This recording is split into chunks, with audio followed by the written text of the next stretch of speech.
Saludos cordiales, buenas noches, gracias por acompañarnos. Este es el programa Hora 25.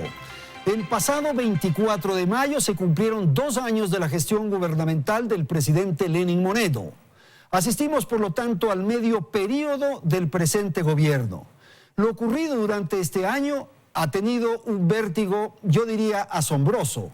La distancia marcada por Moreno frente a lo que se puede llamar el correísmo es sin duda el gran signo de lo que hemos vivido. Se trata de un nuevo momento. El cambio es radical. La lucha contra la corrupción y la recuperación de la institucionalidad han sido los grandes senderos por los que ha transitado el país. Han quedado rezagados temas como el de la economía, aspectos sociales y compromisos de campaña. La gran caída del empleo es también un asunto preocupante. Los próximos 2 años tendrán que ser enfrentados vigorosamente para recuperar la economía y para atender la tensión política que se va a expresar por la proximidad, por la cercanía del proceso electoral.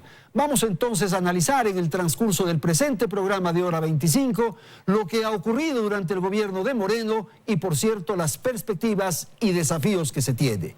Para ello quiero agradecer la presencia aquí en el estudio de nuestro canal de María Paula Romo. Ella es la ministra del Interior. Nos acompaña también Carlos Andrés Vaca Carbo. Él es un consultor político. Agradezco la presencia de Diego Borja. Él es dirigente del movimiento Poder Ciudadano. Y nos acompaña Fernando Callejas, asambleísta por el movimiento Creo. Bienvenidos, aquí empezamos. Belén, buenas noches. Muy buenas noches, Andrés, amigos. Así es, como lo habíamos dicho, Lenín Moreno cumplió 2 años al frente del gobierno. Varios son los objetivos alcanzados, pero son aún más los retos que le quedan por cumplir en este tiempo. Moreno sin duda ha delineado sus estrategias, entre ellas, y quizás la más importante, el desmontaje al aparataje implementado por Rafael Correa, que sin duda empezó con la consulta popular hasta llegar al Consejo de Participación Ciudadana, a través del cual se evaluó a 10 organismos. Además, se cesó a 29 autoridades y además se designó a 55 autoridades entre principales y suplentes. Otro de los temas que ha sido su bandera en los 2 primeros años es la llamada cirugía mayor a la corrupción, oferta que ha tenido lastimosamente escasos resultados. En el tema social, el gobierno ha impulsado el plan Toda una Vida, compuesto por 7 misiones. Entre ellas tenemos la misión Ternura, la misión Casa para Todos y la misión Mujer. También se ha dado mucha importancia a la misión Menos Pobreza, Más Desarrollo y a la misión Las Manuelas. También se encuentra la misión Mis Mejores Años y la misión Impulso Joven. Finalmente, el gobierno en el ámbito económico, desde el primer día de gobierno, anunció varios planes precisamente para enfrentar las cifras negras que dejó el correísmo. Pero sin duda lo que ha marcado su función es precisamente la firma del acuerdo con el Fondo Monetario Internacional. Empezamos entonces aquí nuestra conversación, este panel sobre el trabajo, la tarea cumplida por el presidente Moreno en estos 2 años. Y voy a dar la palabra para empezar a Fernando Callejas. Buenas noches, Fernando, le escuchamos.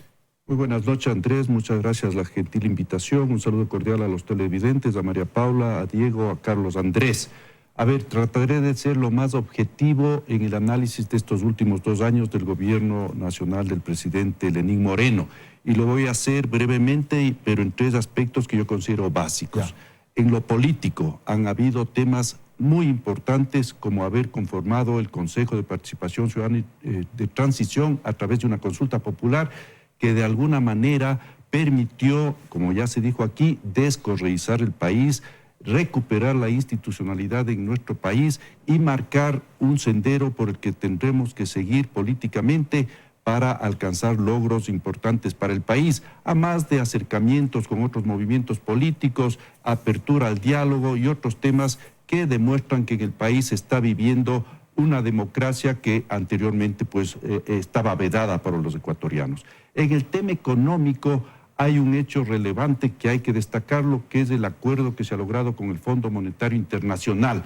a pesar de que esto no gusta a muchos, y precisamente algunos de aquellos que no les gusta esto es los que destrozaron la economía del país, hay que decirlo así, dilapidaron inmensas cantidades de dinero que llegaron al Ecuador y muchas veces con actos de corrupción reprochables. En el tema social no ha podido avanzar el gobierno todo lo que hubiese querido, especialmente en estas ofertas o propuestas de campaña que aquí se señalaron, porque hay que decirlo, pues encontró la mesa no servida, sino yo diría que no encontró mesa. Un país con una deuda de 75.000 millones de dólares es prácticamente inmanejable. 10.000 millones de dólares en el presupuesto del 2019 para destinarlo al servicio de la deuda, intereses y capital. 10.000 millones para una burocracia enorme, eso no se puede manejar. Y finalmente, en el tema de la corrupción, no ha avanzado todo lo rápido que hubiera avanzado. La constitución de esta comisión internacional, si hubiese tenido que hacer al inicio de su gestión, hubiese tenido mejores resultados. Gracias, Fernando. Diego Borja, por favor, buenas noches. Buenas noches, Andrés. Un cordial saludo al Ecuador. Saludo a Fernando, a María Paula, a Carlos Andrés. Nunca se refunda completamente un país, Andrés. Las instituciones se van modificando conforme las fuerzas se van modificando. Creo que en estos 2 años del gobierno del presidente Moreno han habido algunos avances que son destacables. Por ejemplo, en un inicio la apertura al diálogo con sectores que antes no había posibilidad de dialogar, una cierta apertura para que los medios de comunicación tengan mayor libertad y una esperanza que se concretó en un hecho clave el año pasado, que fue la consulta popular, donde a mi juicio lo más importante fue que se ratificó ese espíritu de Montecristi. María Paula recordará, estuvimos en la Asamblea Constituyente y ahí el objetivo no era tener una elección indefinida, sino 2 periodos máximo, y eso lo ratificó el Ecuador. Creo que eso es positivo. Pero en otros aspectos yo considero que hay no solamente errores, sino que hay fallas garrafales. Coincido, yo soy de esos, Fernando, de los que creen que el acuerdo con el Fondo Monetario Internacional es desastroso, y no soy de los que destruyó la economía del país.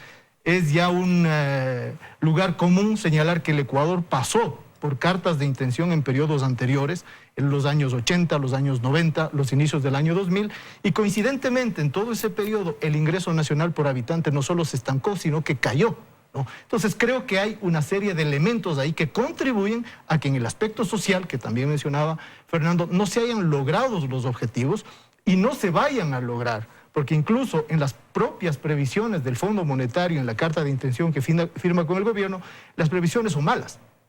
Malas en el empleo, malas en el crecimiento, malas en el aumento de la pobreza. Entonces, creo que ese anuncio que se hacía al inicio de los programas sociales que el presidente les ha puesto énfasis, se van a encontrar con una pared difícil de superar, porque son contradictorios los programas de protección, los programas de mejora en desarrollo, mejora en pobreza, con una carta de intención que es totalmente contractiva. Y yo creo que ahí va a estar el mayor desafío, sin querer decir que solo ahí. Creo que en el plano político van a tener un tremendo desafío, porque este pacto, que yo creo que es un pacto de las élites, el que se ha hecho en el Congreso, en la Asamblea Nacional, no se ha reflejado en otros pactos sociales, ¿no? Va a tener dificultad precisamente por lo que Andrés señalaba al principio, que es el advenimiento de un año electoral. 30 segundos, pacto de las élites, Fernando. No, de ninguna manera, yo no pertenezco a ninguna élite, pero yo creo que el ecuatoriano y los partidos políticos y los movimientos políticos tienen que dar gobernabilidad a este gobierno para que precisamente podamos alcanzar ese desarrollo que todos los ecuatorianos queremos. Se había pensado en el espíritu de Montecristi, tal como nos recuerda Diego. Sin embargo, los críticos del régimen señalan que lo que ha ocurrido en estos 2 años es un viraje, que el gobierno se ha ido a la derecha, Carlos Andrés. Buenas noches. Buenas noches, Andrés. Y saludos a Fernando, María Paula y Diego. Yo antes de tocar el tema de ese paso a la derecha, como se menciona, quiero resaltar también como un logro muy importante de estos 2 años, el ejercicio de una vocación democrática, y esa vocación democrática trae consigo cosas fáciles y cosas difíciles, por supuesto. Entonces, creo que la reconstrucción de la institucionalidad genera dificultades a la hora de perseguir la corrupción, por ejemplo. Creo que la política de diálogo genera la necesidad de establecer acuerdos políticos que no siempre te ayudan a resolver la economía con un chasquido, ¿verdad? Y me parece que desde ahí es desde donde se ha venido haciendo los deberes con relación al tema económico. Es decir, yo coincido en que existen serios desafíos alrededor de, por ejemplo, la firma de un acuerdo con el Fondo Monetario Internacional, pero creo que esos desafíos son producto o consecuencia de algo, como decía Fernando, de heredar una situación económica muy complicada de manejar y de tener que básicamente guardar la tarjeta de crédito porque no tienes cómo seguirla usando en el cajón. Ajá. Y luego ver cómo empiezas a pagar las cuentas sin comprar refrigeradores. Entonces creo que es, digamos, sobresimplificando el análisis, yo creo que es un desafío muy complejo en el que sin duda, digamos, de las grandes cosas de este plan de prosperidad va a ser cómo generamos un colchón para los más pobres y cómo hacemos que esos impactos de los que habla Diego estén mitigados, pero creo que los deberes se están haciendo en esa categoría y se están sufriendo también las consecuencias de alguna manera de tener que hacer esos deberes. Eso genera un desgaste político. Por supuesto que y sí. Tensiones, por ejemplo, con la Asamblea Nacional, podría ser un escenario, o las calles, Carlos Andrés. Claro que sí, y por supuesto que esos son desafíos. Yo creo que dentro de este ejercicio de gobernabilidad, parte de lo que se ha hecho es gastar el capital político. Creo que eso, por supuesto, genera siempre una tensión complicada de manejar desde el ejercicio de gobierno, de cuánto quitas y cuánto pones, pero creo que parte de las cosas que estamos viendo como positivas dentro de este ejercicio democrático también es que los acuerdos políticos se tienen que hacer básicamente encontrando espacios comunes, encontrando mínimos, y creo que desde ahí es desde donde tenemos que salir en este diálogo y en este proceso general de diálogo y construcción política hacia el futuro, ¿no? Ministra, buenas noches. Su apreciación de lo que han dicho sus compañeros de panel y, por cierto, el aporte que usted puede brindar sobre el tema planteado, los primeros 2 años del gobierno de Moreno. Buenas noches, Andrés. Gracias por la invitación y un placer compartir este diálogo con los colegas en esta mesa. Estos 2 años nos muestran un país que probablemente hace 2 era inimaginable. Y creo que desde ahí hay que partir. Cuando a mí me preguntan qué ha hecho el presidente Moreno, yo digo, ha hecho lo que parecía imposible. Y permítame resumirlo. Creo que en materia de democracia hay avances importantes en lo institucional, lo han dicho las otras personas ya esta noche, así que no voy a ahondar en eso, pero también hay un gran avance democrático en materia de convivencia. Hace 2 años este era un país polarizado, enfrentado, en donde sentarse a hacer un acuerdo programático entre distintos sectores políticos en el país, que incluyen, por un lado, a Creo, por ejemplo, y por otro lado, al Pachacutic, por ejemplo, era impensable. Este era un país completamente enfrentado y polarizado, en donde dialogar no era posible, en donde teníamos 300 personas procesadas por sabotaje y terrorismo. En estos 2 años de gobierno no hay ninguna. En donde los medios de comunicación probablemente tenían temor de tener un debate como este. Hoy día la Supercom no existe después de la reforma de la Ley de Comunicación. Entonces, en materia democrática, hay un gran avance, instituciones, poderes del Estado, independientes, con cartas de presentación excelentes, pero también en otros aspectos democráticos. En lo económico, si bien es cierto, hay cosas en las que quisiéramos ir más rápido y de manera más agresiva, yo creo que se ha logrado crear condiciones para eso. No solamente el gobierno firmó una carta de intención, un acuerdo con el Fondo Monetario, sino que logró un plan de financiamiento de $10.200 millones, el Plan Prosperidad, en donde menos de la mitad tiene relación con el financiamiento del fondo. Es un plan con multilaterales para el financiamiento en las mejores condiciones posibles, sin depender de una sola instancia, sin depender de un país que condicione la entrega de los créditos, y creo que eso solamente se logra con un clima de confianza en la economía. ¿Cómo hay un clima de confianza en la economía? Con un gobierno democrático, con instituciones independientes. Y hoy día nos podemos sentar aquí y saber más o menos cuál es la situación de la economía, de la deuda, de la seguridad social. Hace 2 años no la sabíamos, era parte de la fantasía y de la burbuja en la que estábamos viviendo. Y finalmente, también hay temas en los que quisiéramos avanzar más rápido y de manera más agresiva, como la lucha contra la corrupción, pero no estoy de acuerdo en que esta sea una materia en la que hayan escasos resultados. En este momento hay un ex vicepresidente de la República preso, hay ex ministros presos, el ex gerente de la petrolera estatal están presos. Es decir, el mensaje de que la ley es para todos y que tarde o temprano todos van a tener que responder ante la justicia, hoy es un mensaje firme, y que hace 2 años, de nuevo, era imposible de pensar. Hoy los que están presos, hace 2 años les hacían homenajes. Esa es la realidad del país en el que vivimos hoy día, y creo que también se resume tal vez en una línea. Creo que en estos 2 años el gobierno del presidente Moreno, junto con muchos otros sectores políticos y sociales, ha logrado que el Ecuador no sea Venezuela. Carlos Andrés, hay quienes señalan que es un gobierno débil, que es un gobierno frágil, que es un régimen desarticulado, que no tiene claro el sendero por el cual llevar al país. En fin, estas son las críticas que se plantean desde la oposición, de los sectores que cuestionan al régimen de Moreno. Por favor. Yo creo que tenemos que poner eso en la perspectiva también de la historia. Es decir, creo que un gobierno que está necesitado por las circunstancias políticas de generar acuerdos es un gobierno que no puede actuar sin consenso. Creo que eso hay que sumarlo al ejercicio o a la forma en la que se ha ejercido el gobierno por parte del presidente Moreno. Creo que lo ha ejercido abriendo el diálogo. Creo que eso no siempre resulta necesariamente en acciones inmediatas. Yo me guardaría de matizarlo directamente como un gobierno débil. Yo lo que creo es que es un gobierno que ha necesitado generar espacios de discusión y consenso con otras fuerzas políticas.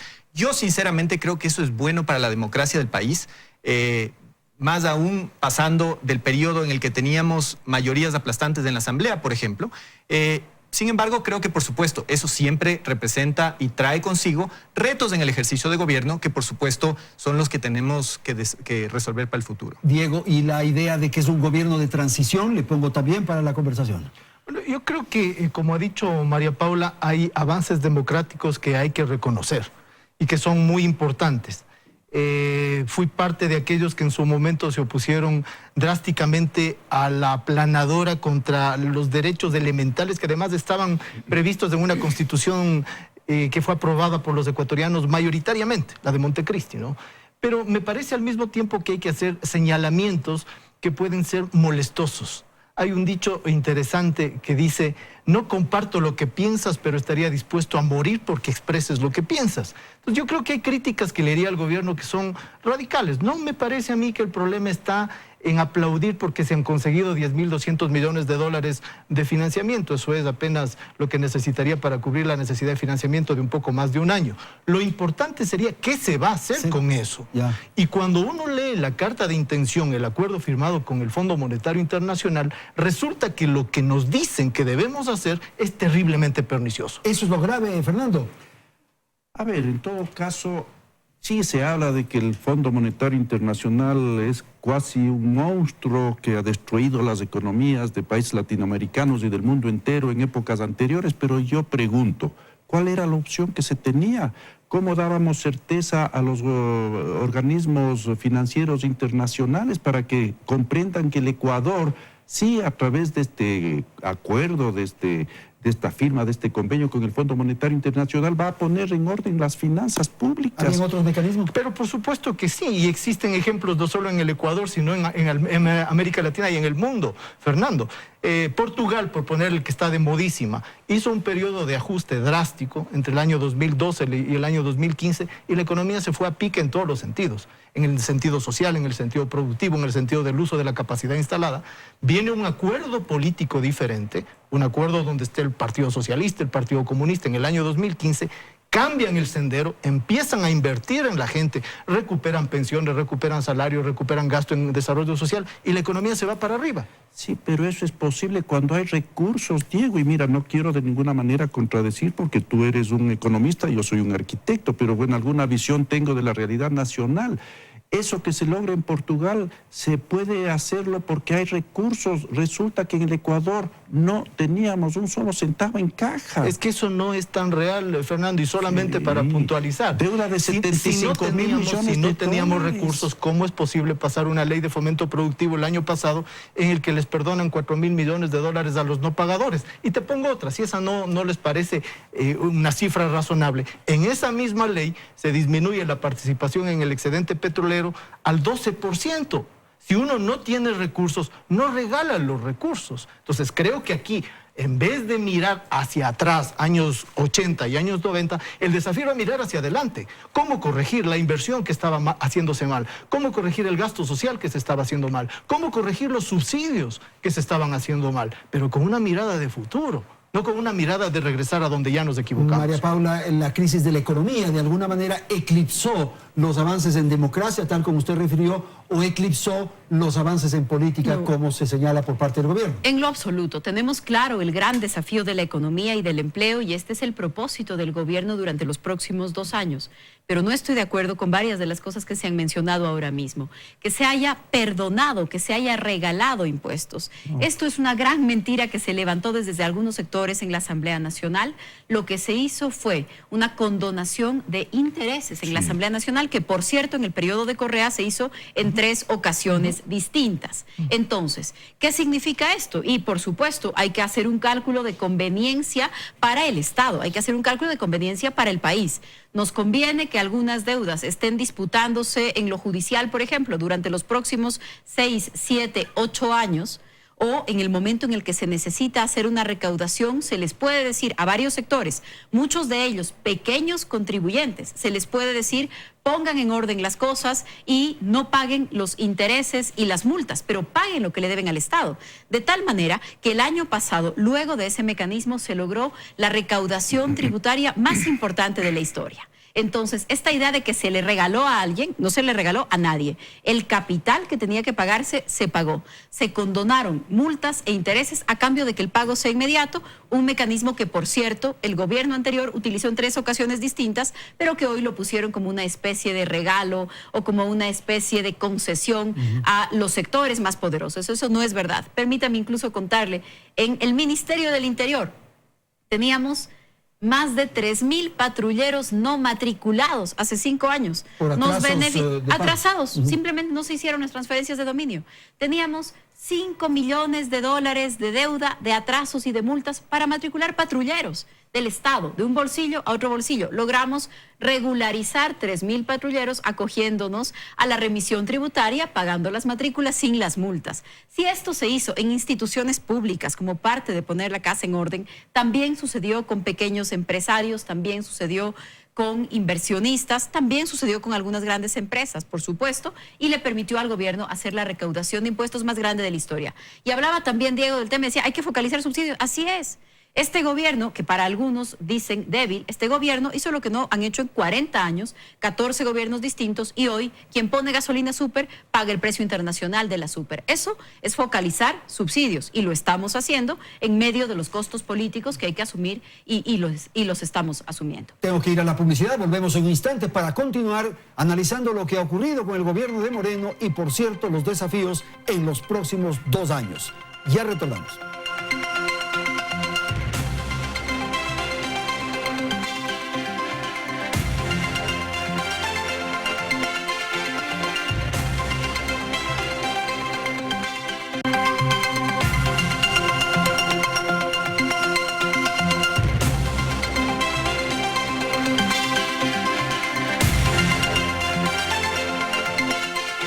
Los retos que le quedan por cumplir al presidente Lenín Moreno en estos 2 años son varios, sobre todo en el campo económico del país. El acuerdo con el Fondo Monetario Internacional obliga a replantearse varios temas. La carta de intención que aprobó el pasado 11 de marzo una línea de crédito para el país por $4.200 millones tiene 6 ejes de acción en los que deberá trabajar el gobierno. Entre ellos están restablecer la prudencia en la política fiscal. Además, fortalecer el marco institucional del Banco Central. También deberá reforzar el sistema financiero. Se debe trabajar en las reformas laborales y en la protección a los segmentos vulnerables. También deberá promover la transparencia y el buen gobierno. El acuerdo con el FMI además incluye líneas de crédito con la mayoría de organismos multilaterales, como por ejemplo el Banco Mundial Interamericano de Desarrollo, el FLAR, entre otros. Todo por un total de $10.279 millones. Además, en los siguientes años se deberá regresar la mirada a un tema que preocupa a muchos, que es la crítica situación del IES. Y en los temas de corrupción, la ciudadanía exige más trabajo, pero sobre todo resultados que sean reales. También el gobierno se enfrenta a un tema importante, que es la reforma del Estado. Por un lado, se deberá decidir el futuro del Consejo de Participación Ciudadana y Control Social, y por otro, se podría reemplazar a la Contraloría General del Estado por un Tribunal de Cuentas. Hay quienes señalan que este acuerdo con el Fondo Monetario Internacional permite definir una línea, un sendero, un camino. Ese me parece que es un aspecto positivo, porque quizás en los primeros meses del gobierno del presidente Moreno había cierta ambigüedad, cierta poca claridad, digamos así. Carlos Andrés, ¿qué entender o cómo definir este acuerdo con el fondo, que sin duda es el gran espacio por el cual vamos a caminar? Yo creo, Andrés, que el acuerdo con el fondo es la, no diría culminación, pero sí un paso muy importante en el camino de lo que tú mencionabas, y es un redireccionamiento del manejo de la economía hacia otorgarle, entre otras cosas, por ejemplo, un rol importante al sector privado como motor del empleo y como motor del desarrollo económico. Creo que es importante, obviamente, entender que esos desafíos y esas transiciones no se han dado fácil en ningún lugar del mundo, pero creo que de todas maneras el acuerdo con el Fondo Monetario Internacional es tanto una validación de los programas presentados por el gobierno y de la visión que tienen los mercados internacionales del mismo, como una herramienta o una vía. Quizás no la única, pero el sendero en el que estamos ahora. Pero por lo menos permite definir este camino, ¿verdad? Eso es lo bueno. Sí. Ahora, hay temas muy sensibles, sin duda. Por ejemplo, privatizar. Planteo ese uno de los puntos. Otro es salvar el seguro social. Quizás en este segundo sí nos podemos poner de acuerdo todos. Y yo creo que va a ser absolutamente necesario. Es decir, creo que las circunstancias de la seguridad social, por los números que se ven, digamos, sin ser un experto en el tema, hacen necesario que sea parte de un acuerdo nacional. Y coincido también con una cosa que decía Diego antes, y es, yo creo que los acuerdos por sí solos, del acuerdo con el Fondo Monetario Internacional, por sí solo no va a generar desarrollo económico. Creo que lo que va a generar desarrollo económico es que el país se ponga de acuerdo alrededor de una visión y la persiga con consistencia y constancia. Y creo que parte de eso es también las decisiones duras que sin duda vamos a tener que tomar. Y los acuerdos nacionales, ministra, me parece que esa es una propuesta que formula el gobierno, que permite definir los grandes objetivos nacionales, que es casi un lugar común desde hace muchísimo tiempo. Efectivamente, y lo que dice Carlos Andrés es hacerlo de manera consistente y sistemática, que las decisiones que se toman en el Ejecutivo tengan una correlación, tengan un correlato con lo que está pasando en la Asamblea Nacional, con lo que está pasando en los gobiernos seccionales, Andrés, porque los gobiernos autónomos descentralizados, ¿cómo se incorporan en estos grandes acuerdos? Yo, por ejemplo, estoy trabajando en el Acuerdo Nacional sobre los temas de seguridad. Una gran pregunta que yo les hago y que les haré a todos los alcaldes ¿es comparable la cantidad de dinero que se está utilizando en seguridad o que se invirtió en seguridad el año pasado con la que se invirtió en conciertos?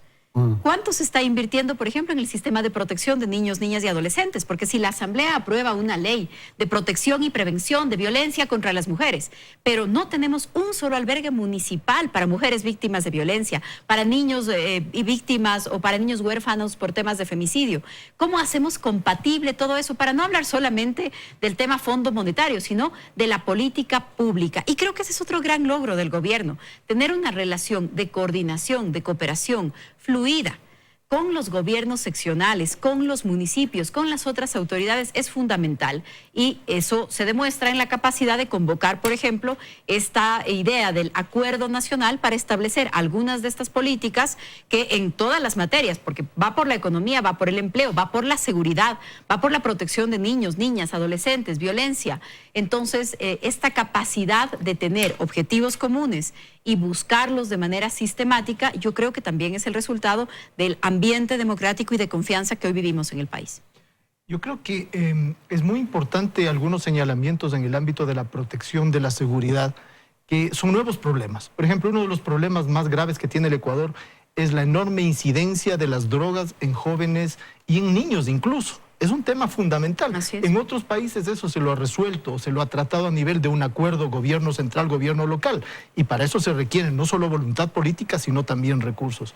Creo yo sinceramente, y no es un lugar común lo que voy a repetir, pero creo que el principal problema con el cual se va a topar el gobierno para tener esta idea de un acuerdo nacional sostenible de largo plazo es precisamente el acuerdo con el Fondo Monetario, María Paula, y te digo por una razón que ahí coincido con el propio fondo. En la carta de intención, en la matriz de riesgos, señala el fondo que probablemente uno de los mayores riesgos es el riesgo político y el riesgo social. Porque obviamente... ¿Tú crees que esto puede exacerbar las tensiones políticas? Claro, porque va a ser un momento en el cual estos objetivos nacionales, protección a la mujer, protección a los jóvenes, qué sé yo, seguridad y otros más, salud, educación, la reforma del IES, se topan con unas rigideces extremas. Claro que está siempre la posibilidad de que el gobierno diga hasta aquí la carta de intención y desde aquí ya no. Por ejemplo, subir los años de jubilación de 65 a 70. Se plantea como el problema que resolvería el asunto social. ¿Quién lo plantea? No, en el Fondo Monetario Internacional no lo dice. No lo dice. La carta de intención no lo dice. Mira, no dice muchas cosas. Ya, pero la carta no lo dice. No dice los años. Ya, no lo dice. No lo dice. Dice el sentido. Igual que no dice flexibilización laboral. No lo dice. Pero dice el sentido. No dice igual aumento del IVA. Pero dice aumento de los impuestos indirectos. A ver. No dice relajación dice relajación de las regulaciones a los bancos. No dice desmontaje del coeficiente de liquidez doméstico. Es decir, discutamos lo que sí dice y lo que el gobierno dice y lo que el gobierno quiere hacer. Porque también con el fantasma de la carta del fondo es posible distorsionar una serie de cosas que yo creo que no está bien hacerlo. La carta no dice nada de subir de 65, no lo dice. Pero dice que hay que aumentar. La situación de la seguridad social en el país tiene que ser atendida. ¿Cuántas personas en este momento están recibiendo servicios de la seguridad social sin estar contribuyendo a la seguridad social? Claro, María Paula, pero el problema no es aumentar los años. Pero es que nadie está diciendo que hay que aumentar los años. Es tu interpretación. Estamos de acuerdo entonces en que no hay que aumentar los años. Es tu interpretación. Sí, yo lo interpreto así porque además lo que yo digo es, dejemos de tener una discusión de los por si acasos y empecemos a tener una discusión de lo que está sucediendo. Tú decías, no estoy de acuerdo con algunos de los efectos económicos. Cifras oficiales, 300,000 personas más en condiciones de empleo inadecuado. 500,000 personas que salen de la población económicamente activa y pasan a la inactiva. ¿No? Discutamos esas cifras. 300,000 personas más con empleo inadecuado, que además es la cifra exacta del saldo migratorio que ha recibido el país en estos 2 años. Y 500,000 ese es el saldo migratorio. Entonces, activa, la inactiva. A ver, 300,000, solo tomemos esa cifra, 300,000 personas más en este momento con empleo inadecuado. Discutible ponernos ya con el tema del detalle y estas categorías que se crearon en el gobierno anterior, pero es exactamente el saldo migratorio del país. Y 600,000 en condición de pobreza. No es el Fondo Monetario Internacional el que ha tomado una decisión o pone en la carta. Hay una situación de la realidad. La propia carta del Fondo Monetario dice que va a aumentar todavía más el desempleo. Es que hay muchísimos riesgos por la situación actual en lo que va del año. Como previsión. En lo que va del año. Solamente niños, niñas y adolescentes de nacionalidad venezolana han ingresado 35,000 en lo que va de este año. Supongamos que solo 1/3 de ellos permanezcan en el país. 10,000, 12,000 personas, 10,000 o 12,000 personas. Y estoy hablando de niños para no entrar en el tema empleo, Fondo Monetario, carta. 10,000 o 12,000 niños y niñas ponen presión sobre los sistemas de educación, de salud, medicina preventiva, vacunas. Eso le pone al Ecuador en una situación particular para hablar de un factor que no tiene que ver ni con la carta, ni con el manejo económico y probablemente sí más con el gobierno anterior y lo que está pasando Fernando, en este continente. Quizás lo que señala Diego en el sentido de que el aplicar las decisiones, los acuerdos con el Fondo Monetario Internacional pueden provocar dificultades, tensiones, exacerbar ciertos ámbitos. Por decir algo, en el empleo. Ahora mismo ya hay un paquete de reformas, una idea de reformas laborales. Y usted ve que hay ya dificultades en la relación. Sí, el gobierno está para tomar decisiones que muchas veces no pueden ser populares y que pueden exacerbar tensiones sociales, pero que son necesarias, lamentablemente, inevitables. Y yo quisiera decir algo respecto a lo del seguro social.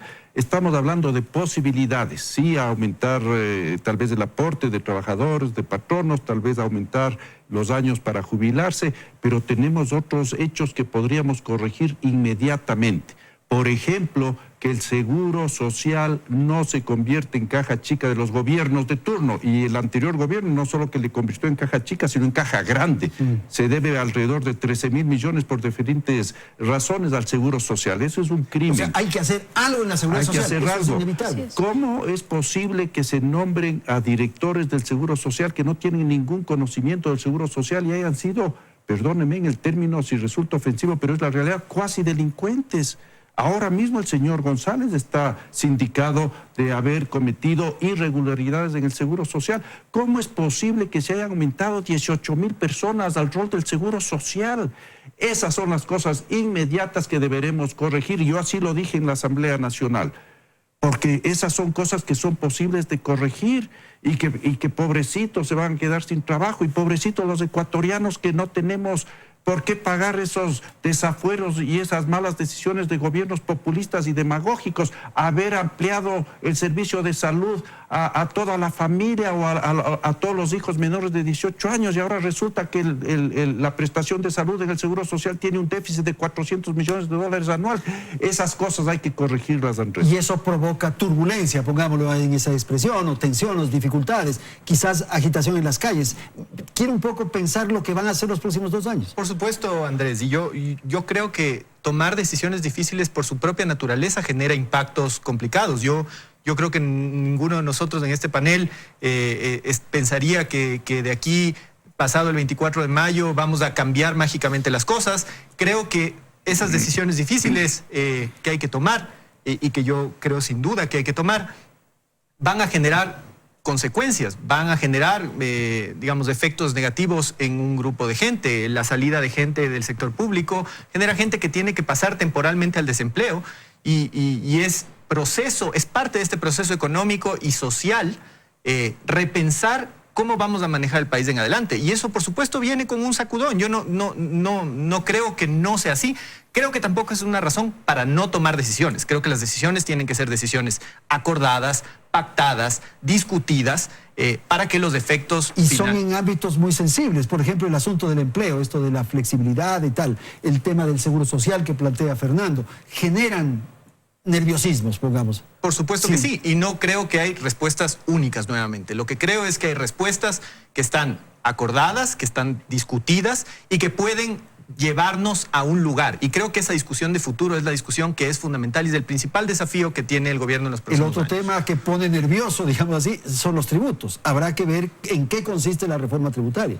Claro, ahí en la carta de intención no se dice vamos a subir el IVA al 16%, pero se dice vamos a priorizar los impuestos indirectos por antonomasia el IVA versus los impuestos directos por antonomasia el impuesto a la renta. Yo estoy de acuerdo, hay que tomar decisiones firmes y en algunos casos son decisiones muy duras. Por ejemplo, en el tema del seguro social no puedo coincidir más con Fernando en lo que señala. Malos administradores, incrementar como una bolsa de empleo, inadecuado uso de los recursos. No está mal que el seguro social le preste a los gobiernos.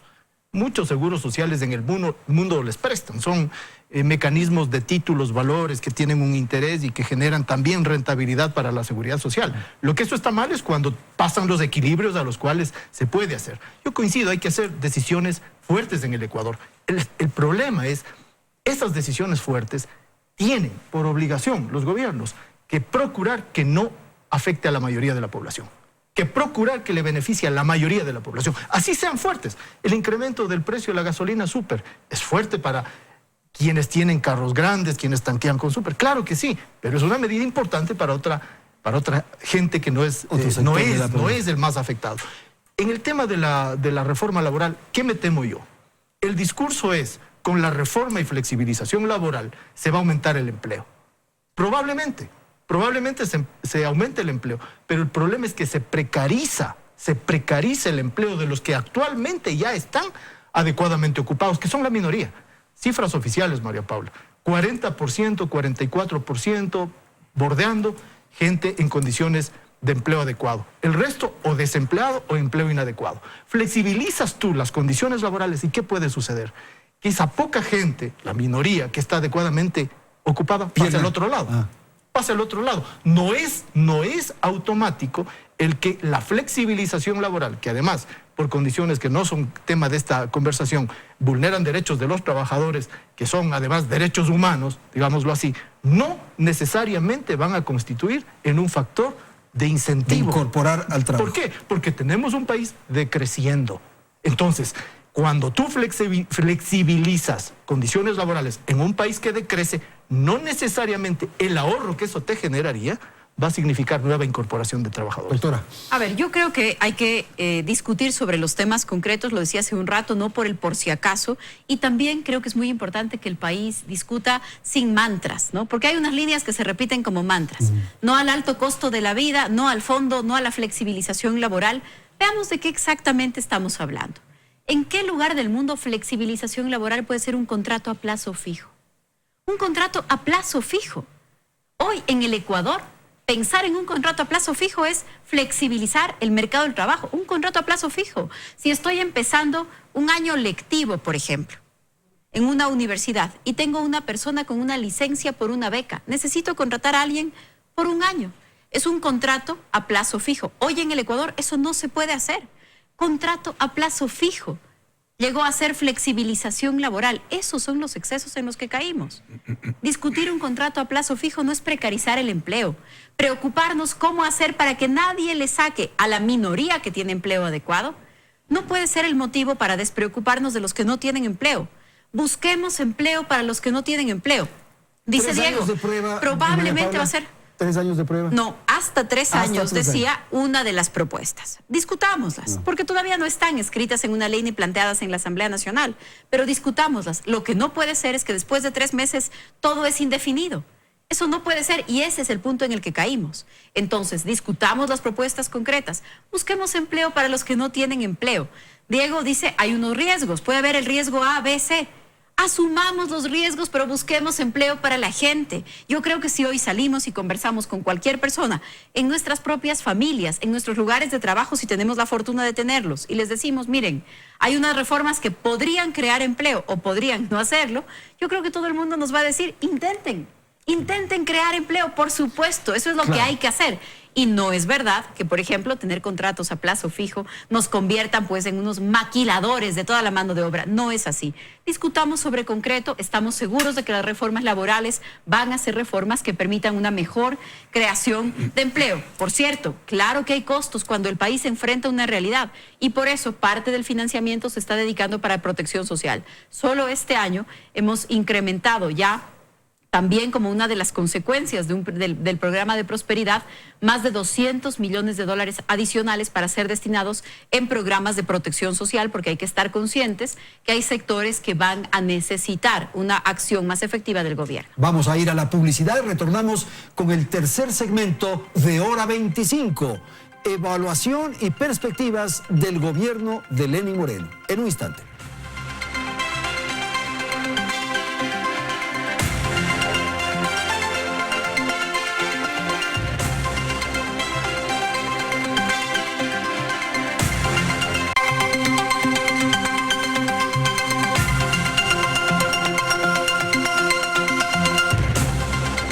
Bien, vamos a la parte final, al segmento final del programa y claro, quisiéramos pedir a nuestros panelistas definiciones respecto a lo que aspiramos y a lo que debe emprender, debe llevar adelante el gobierno en estos próximos 2 años. Empecemos con usted, Fernando.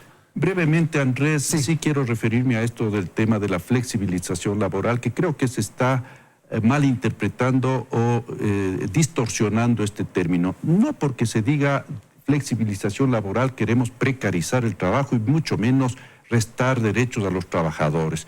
Pero yo creo que hay que quitarse de los ojos una serie de mitos que tenemos en el Ecuador. El empresario es un ser perverso al que hay que cuestionar y al que hay que atacar. Y las grandes corporaciones, no es así, pues aquí damos trabajo o dan trabajo pequeños empresarios de 2, 3 personas.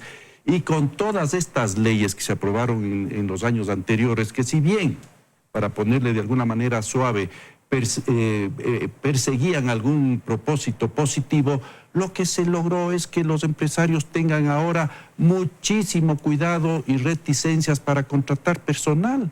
Porque claro, luego de cumplir los 3 meses, contrato indefinido, y cuando hay que liquidar a una persona hay que pagar una serie de valores que realmente resultan absolutamente gravosos para las empresas. Y otra cosa más, el empresario cuida su recurso humano. No es así que somos, porque mire, yo también he sido empresario, somos gente perversa, mala, que no pagamos los impuestos, que explotamos a los trabajadores. No es así, pues por favor. Pagamos impuestos, pagamos lo que se debe pagar a los trabajadores y cuando es un buen trabajador, cuidamos al recurso humano, Andrés. Entonces, esta flexibilización laboral que de alguna manera buscaría dar posibilidad de trabajo a los que no tienen trabajo, pues hay que enfrentarla y habrá que analizarla de manera seria y positiva. Porque ese es el primer problema en este momento del Ecuador. Obviamente. Empleo. No, y otro problema, Andrés, seguridad. Con esto termino, corrupción. Ah, bueno. Corrupción. Y yo mandé algún tuit, algo se llama así, en el sentido de que en estas mesas de diálogo positivas yo hubiera generado una mesa adicional. La lucha contra la corrupción. La corrupción es lo peor que puede tener un país. Cuando hay honestidad, todo se logra, todo se consigue de manera seria, decente. Cuando hay corrupción, nada se logra, y ahí vemos lo que ha pasado en los últimos años. Carlos Andrés, por favor, su opinión. Bueno, yo creo que de cara a los próximos 2 años, algunas de las cosas que hay que hacer son, por supuesto, alrededor de la economía. Lo hemos discutido ampliamente aquí. Hay otro elemento que yo creo que es fundamental y que tenemos que mirar hacia adelante, y es, sí, la lucha contra la corrupción. Creo que es indispensable pasar la página de la disputa política y empezar a proyectar una visión conjunta de país. Es decir, creo que parte de la reconstrucción, de alguna manera, de los últimos 2 años ha sido la ruptura con muchas prácticas, la ruptura con muchas formas de hacer gobierno, con muchas formas de no tener discusión política, de tratar a la prensa. Creo que es momento, sinceramente, de pasar la página de ese momento del país. Creo que es momento de generar un acuerdo y una visión conjunta nacional de hacia dónde vamos como país. Y creo que la economía, por supuesto, es parte fundamental. Creo que también en parte es consecuencia, sinceramente, y creo que es una visión de país la que nos va a proyectar y nos va a permitir generar acuerdos mínimos ahí, aún en los espacios donde las recetas, la visión, la metodología utilizada no sea necesariamente el mecanismo que a mí me hubiera gustado, pero creo que es indispensable esos acuerdos. Pero la disputa es inevitable. O sea, si ahora debatimos las reformas laborales, se genera una disputa. Por supuesto. Si provocamos el debate sobre los tributos, se genera una disputa. Y creo que es positiva. Es verdad. Lo que creo es que el mirar siempre el pasado nos impide mirar el futuro. Y creo que la disputa política que está basada... Morenismo y correísmo, para ponerlo más fácil. Por supuesto. Ya está. Y creo que se debe acabar el espacio político de si uno es correísta o no es correísta. Ya. Creo que eso está quedando atrás, porque estamos teniendo, justamente en este foro, discusiones trascendentales sobre el futuro del país que no tienen que ver con qué camiseta me puse ahorita, ¿no? Y creo que eso es lo fundamental. Aquí en esta mesa creo que no hay ningún correísta, de manera que creo que eso está superado. Creo que el problema es mirar hacia el futuro. 300.000 personas... Eso facilita el diálogo en algunos casos, porque si no se reduce Es a que Correa... mirar el pasado creo que no es el objetivo de ningún gobierno, de ninguna sociedad. Los pactos hacia el futuro implican precisamente valorar con justicia, con criterio, con crítica lo que ha pasado, pero mirar hacia adelante. O sea, no el retrovisor, sino el parabrisas, digamos, ¿no? 300.000 personas en empleo adecuado a empleo inadecuado. 500.000 personas en condiciones que ya ni siquiera buscan empleo porque perdieron la esperanza. 600.000 personas en condiciones de pobreza. Esa es la realidad del Ecuador. Yo creo que cuando se habla de temas como la flexibilización laboral, yo no me refiero a los contratos a plazo fijo, pues. Me refiero, por ejemplo, al tema de incrementar en un solo día la posibilidad de trabajar 12 horas y que esas 12 horas, así sean de noche, no sean pagadas. Yo coincido. Los buenos empresarios cuidan. Esa es una de las discusiones que está en la mesa, María Paula. Perdóname, Diego, la discusión es que las 40 horas semanales, que nadie ha puesto en debate, que las 40 horas semanales se puedan pactar entre empleador y trabajador de la manera en la que lleguen a un acuerdo. Eso quiere decir que, efectivamente, si es que quiero distribuir las 40 horas hasta el sábado, voy a poder hacerlo. La discusión no es subir las horas de trabajo, es distribuirlas a las semanales, como hoy día pasa en muchísimos lugares. Así es, pero tú y yo sabemos que cuando se sienta un trabajador y se sienta un empresario a la mesa de discusión, hay un poder asimétrico. Así es. Por eso el uno toda tiene un la poder legislación menor. Por eso, y por eso toda la legislación protege al trabajador. El número de horas máximas en una semana. Entonces, 40 horas. Si se van a poner de acuerdo y se dice que en 3 días y un mediodía adicional se podrían modificar las jornadas de trabajo y el trabajador se ve en la necesidad de sentarse con el empresario, ¿qué va a decir el trabajador? Por la necesidad de mi empleo voy a aceptar. Por eso la ley protege cuántas son las horas semanales. Pero no pagar esas como horas extras, las que se podría pactar entre trabajador y empresario. Porque los otros días serían días libres, Diego. Claro, pero precisamente para poder descansar adecuadamente se decía 48 horas seguidas de descanso. Es decir, ahí hay un problema, que hay una asimetría en la concepción entre si el empresario y el trabajador están en las mismas condiciones del momento que se sientan a negociar, y no lo están. Y no lo están, de acuerdo. María Paula, los desafíos de de estos próximos 2 años? Sí, creo que todos en la mesa coincidimos precisamente con lo que el presidente ha dicho en su informe a la Nación, el futuro. Ese es el desafío para los próximos 2 años, el futuro. Y el futuro pensando no en las próximas elecciones, sino en las próximas generaciones. Este es un momento muy importante. Si bien no podemos estancarnos en el pasado, no podemos dejar que el pasado nos retenga, que el pasado nos detenga, sí es importante que no repitamos el pasado. Entonces, ojalá que la lección sea construir estos acuerdos por encima de diferencias pequeñas, porque también podemos concentrarnos en pequeñas diferencias y convertir los grandes temas del país en problemas irresolubles. Ojalá que no, ojalá seamos capaces de ver el gran panorama, ojalá seamos capaces de decidir con qué cosas del pasado ya no queremos repetir, y ojalá seamos capaces de pensar en las próximas generaciones y superar un momento que, si bien tiene complejidades para el país, también tiene grandes oportunidades. De nuevo, yo insisto, cuando nos vemos en el espejo de países vecinos, cuando nos vemos en el espejo de crisis económicas que en realidad están enfrentando momentos muchísimo más complicados, creo que es un buen incentivo para mirar adelante, construir acuerdos y hacer todo lo que sea necesario para que funcionen. Porque decía hace un minuto Fernando, con honestidad todo se puede. Yo estoy de acuerdo, pero le añadiría algo, con honestidad y buena fe.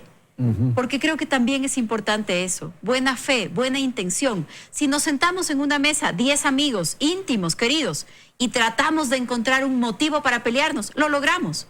Si nos sentamos en una mesa 10 personas que pensamos distinto, pero tenemos buena fe y buena intención de lograr algo en lo que estemos de acuerdo, también lo vamos a lograr, y creo que ese es el gran mensaje y el ejemplo del presidente Moreno. Vamos a terminar. Quiero pedir a nuestros panelistas una calificación respecto a lo ocurrido estos 2 años. Carlos Andrés, sobre 10, ¿cuánto la calificación a Moreno?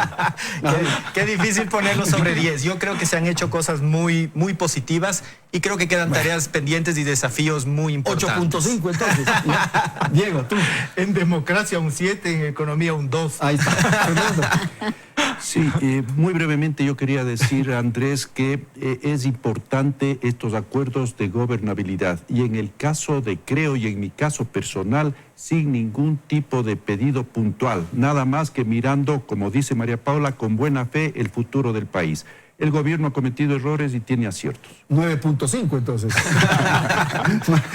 ¿Cuánto? A ver, califique, Fernando. No, yo no califico. A ver, María Paula. El pueblo tiene que calificar.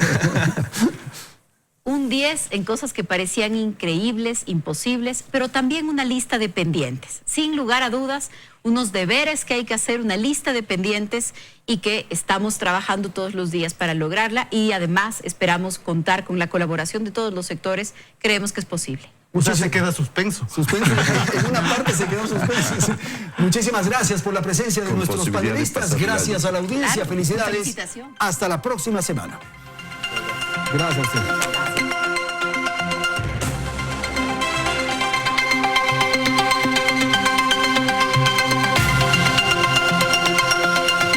Teleamazonas presentó Hora 25, con el auspicio de